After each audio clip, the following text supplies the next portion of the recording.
નમસ્કાર ખેડૂત મિત્રો, હું જેનેટિક કંપનીમાંથી પાર્થ બાબરિયા. અત્યારે આપણે માણાવદર તાલુકાના ખખાવી ગામે એક ખેડૂત મિત્રની મુલાકાતે આવ્યા છીએ અને જે 100 વીઘાના ખાતેદાર છે. હવે આગળની માહિતી આપણે એની જ પાસેથી જાણીશું.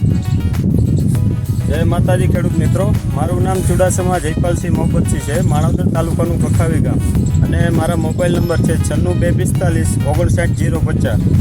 મારી આ મગફળીમાં ઓરવેલી મગફળી છે, જેમાં જેનેટિક કંપનીનું એસ્ટ્રોમ દવાના 2 રાઉન્ડ મારેલા છે. જે 45 દિવસે પહેલો રાઉન્ડ 8 ml રીતે મારેલો છે અને બીજો રાઉન્ડ 8 ml રીતે 65 દિવસે મારેલો છે. એનું ખૂબ આ મગફળીમાં ખૂબ સારું એવું પરિણામ મળેલું છે. તે તમે જોઈ શકો છો. જે આ સર છે જુનાગઢથી જેનેટિક કંપનીમાંથી સાહેબ આવેલા છે. તેને કોન્ટેક્ટ કરી મેં અહીંયા મારી ખેતરની વિઝિટ કરવા માટે બોલાવેલા છે. આ તમારી દવાનું સાહેબ ખૂબ સારું પરિણામ મળ્યું છે. તમે આવીને મગફળીને જુઓ.